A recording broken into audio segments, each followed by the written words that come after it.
అమాయకులను target చేసి cyber నేరగాళ్లు మోసం చేయడం చూస్తుంటాం. కానీ సైబర్ నేరగాళ్లను మించి అయిన వాళ్లనే నట్టేట ముంచిన కథ ఇది. అండగా ఉంటానని నమ్మించి అమ్మాయిల మాన ప్రాణాల్ని పణంగా పెట్టి కోట్లు కొల్లగొట్టిన ఘటన హైదరాబాద్ లో జరగగా తూర్పుగోదావరి జిల్లా నిడదవోలులో బయటపడింది. నిడదవోలు పట్టణం శాంతినగర్ కు చెందిన ఓ యువతి హైదరాబాద్ లో సాఫ్ట్వేర్ ఉద్యోగం చేస్తూ కూకట్పల్లిలో ఓ హాస్టల్లో ఉంటోంది. అక్కడే చిన్ననాటి స్నేహితురాలు అనూషాదేవి పరిచయం అయింది. ఇద్దరు స్నేహితులు హాస్టల్లో ఉంటూ ఉద్యోగాలు చేసుకుంటున్నారు. ఈ క్రమంలోనే అనూషాదేవి తన భర్త దేవనాయక్ ను యువతికి పరిచయం చేసింది. యువతితో మాటలు కలిపిన దేవనాయక్ ఏదైనా అవసరమైతే తాను ఉన్నానంటూ నమ్మబలికాడు. కొద్ది రోజులకే యువతికి ఓ అగంతకుడి నుంచి ఫోన్ వచ్చింది. నీ న్యూడ్ ఫోటోలు నా దగ్గర ఉన్నాయని బెదిరిస్తూ అడిగినంత ఇవ్వకపోతే సోషల్ మీడియాలో పెడతానని బ్లాక్మెయిల్ చేశాడు. దీంతో భయపడిపోయిన ఆ యువతి వెంటనే అనూష భర్త దేవనాయక్ కు విషయం చెప్పింది. ఫోన్ చేసిన వ్యక్తితో తాను సెటిల్ చేస్తానంటూ దేవనాయక్ నమ్మబలికాడు. అయితే అందుకు కొంత ఖర్చవుతుంది అంటూ ఆమె దగ్గర నుంచి కొంతమేర డబ్బు తీసుకున్నాడు.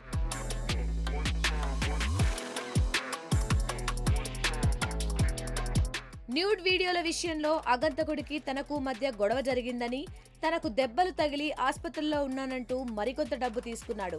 మరోసారి అగంతకుడు ఎక్కువ మొత్తంలో డబ్బులు ఇచ్చి సెటిల్ చేసుకోమంటున్నాడంటూ మళ్లీ డబ్బులు అడిగాడు. దీంతో పలు దఫాలుగా 2,53,00,000 యువతి నుంచి తీసుకున్నాడు. ఇంత డబ్బిచ్చినా అగంతకుడు మళ్లీ డిమాండ్ చేయడంతో చివరికి యువతి పోలీసులను ఆశ్రయించింది. నిడదవోలు పోలీసులకు జరిగిన విషయం చెప్పింది. దీంతో కేసు నమోదు చేసి పోలీసులు దర్యాప్తు జరపగా అసలు నిందితుడెవరో తెలిసి యువతి షాక్ అయింది. యువతిని బెదిరించి కోట్లు కొట్టేసింది దేవనాయక్ అని పోలీసుల విచారణలో తేలింది.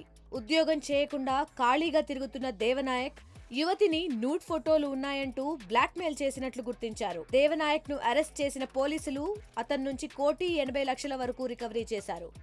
నీకు సంబంధించిన కొన్ని నూడు ఫోటోలు ఉన్నాయి మా దగ్గర, అదేవిధంగా వీడియోలు ఉన్నాయి.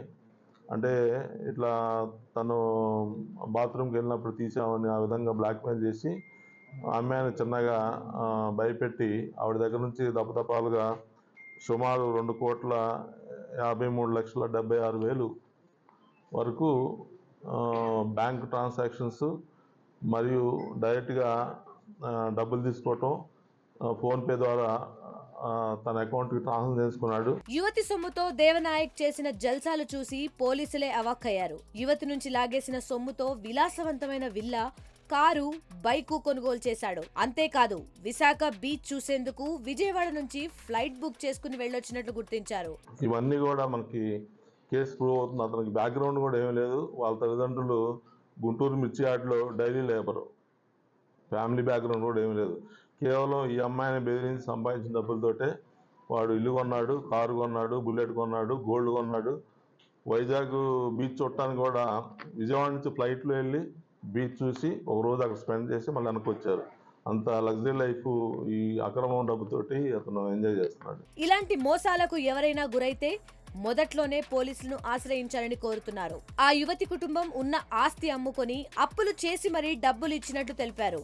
పోలీసులను ముందే సంప్రదిస్తే ఇలాంటి మోసాల బారి నుంచి కాపాడుకోవచ్చన్నారు. పాపం దపదపాలుగా వాళ్ళ ఇంట్లో ఉన్న డబ్బులు, వాళ్ళ పేరెంట్స్ దగ్గర ఉన్న డబ్బులు, తర్వాత వాళ్ళు అప్పు చేసి అదేవిధంగా వాళ్ళ ఇల్లు కూడా తాకట్టు పెట్టి దపదపాలుగా ఈ డబ్బులంతా ట్రాన్స్ఫర్ చేశారు. భయపడాల్సిన అవసరం లేదు. ఇట్లాంటిదన్నా ఉంటే స్టార్టింగ్లోనే పోలీస్ దగ్గరకు వస్తే తప్పకుండా చట్ట ప్రకారం యాక్షన్ తీసుకుంటాం. చట్ట ప్రకారంగా మనం చేయటానికి అయితే అదేవిధంగా మనం ఏదన్నా ఉన్నా కూడా ఒకవేళ బాత్రూమ్కి వెళ్ళిన ఫోటోలు అట్లాంటివి ఉన్నా కూడా మనం అట్లాంటి సీజ్ చేయొచ్చు.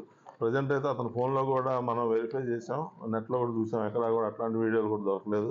కేవలం ఏంటంటే థ్రెట్ చేసి భయపెట్టి ఆ విధంగా మాయమాటలతోటి బెదిరించి డబ్బులు కాజేశారు. చూసారా అమ్మాయిలు, మన చుట్టూనే ఇలాంటి అపరిచితులు ఎంతో మంది ఉన్నారు. సైబర్ నేరగాళ్ల నుంచి కాదు, ఇలా నమ్మించి మోసం చేసే వారి నుంచి కూడా జాగ్రత్తగా ఉండాలి. మరిన్ని వీడియోస్ కోసం ఛానల్ ని సబ్స్క్రైబ్ చేయండి. లేటెస్ట్ అప్డేట్స్ కోసం వాట్సాప్ ఛానల్ ని ఫాలో అవ్వండి. ఆ లింక్ డిస్క్రిప్షన్ లో ఉంది.